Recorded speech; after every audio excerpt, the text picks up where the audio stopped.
This is the Hustler's Corner. So, yeah, I quit my job, planned the wedding. Wedding comes 22 April 2018, get hitched. And then after then, my wife now goes back to work. Now I am home. I don't have a car, I'm sitting at home. You know, when you're a hustler, guys, there's things that you need. Yeah. Cell phone, data, Yeah. car, petrol, Petrol, laptop. When you're a hustler, those are the things you need. If you've got data, petrol, laptop, and cell phone, the airtime or sharp. Yeah. So when you don't have a car as Yeah, well, I don't have a like, car oh. now, So I'm now sitting at home, you just moved into a beautiful apartment, and I'm like, okay, fine. What am I to do with my life right now? I know what I'm a hustler. I've started businesses, I've failed, I've done everything. I have so many registered companies that So everything you've done, you failed. Yeah. Or don't want to live. Like I look back and my name is attached to so many companies that failed. You know what I mean? I have that. But we don't give up. Yeah, we don't. So now I was like, okay, fine. Let me just create a poultry farm, So I went there and then we created a poultry farm, started selling chicken, 5,000 chickens. Some died, but we failed as well. Excuse me? Excuse me. So we failed at that as well. I created a Hoko Dust restaurant, Dago Ebony Park there. It flopped as well. Within such a short space of time, I took all my money, and I invested in all these businesses and they failed.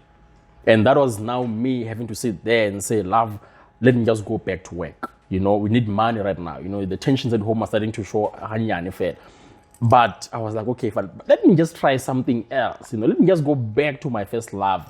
I was now on Google every day. I was now just checking what to do. What can I do with my life? I'm busy sending out CVs, but I don't have control of that. But in the meantime, and this is what now? It's 2016, 17. It's 2018. Almost. I'm late. Like around there, November, December there. And now I'm sitting at home not doing anything. It's about to be festive season. Oh, it's 2018. It's still 2018. Towards the end of 2018. Yes, and now my son is here as well. My son was born July. Now my son is here as well. My wife is home as well. So we are just both home because she was on maternity leave. All these businesses failed just in a short space of time. So I invested here, failed. Took some change and okay, fine. I still have chickens. Let me do a shisanyamanya of chickens there. It failed. It flopped. Rent was very, very expensive at that space. So I just shut down before it could just embarrass myself in front of people. And sorry, let me come in there. Sorry to disturb. I know you guys don't like me talking too much and disturbing my guests, but how did you make the decision to say, this has failed, let me move on? Because I think a lot of us entrepreneurs, we want to hold on to this idea. No, they said I must not give up. When did you make the decision of knowing, no, this has failed, I must just move on? When my money that I had invested into the chickens was now finished, I couldn't feed the chickens anymore. I now started to start borrowing money from my wife, start borrowing money from people that I know. I'm starting to owe a lot of people right now. I can't keep the business running. That was when I was like, okay, let me just shut down this part, But there was a gentleman who said, I can borrow you.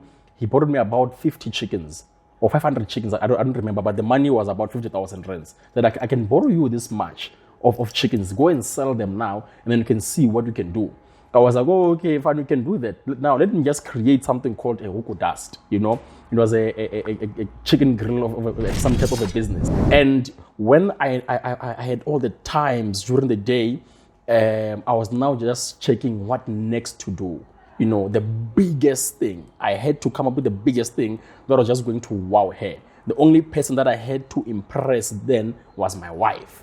If like then no, don't do this. I wasn't gonna do it because I had to impress her because I have put her through so much there at the back there. And then I sat down, I registered. Before I even registered, I now had to start checking what next to do.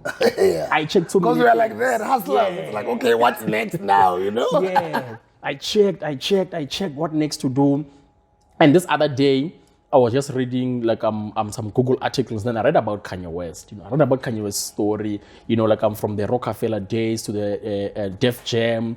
Everything, how he moved from Nike to actually how he now went into Adidas. I read that. And then I also started reading about Phil Knight, the founder of Nike.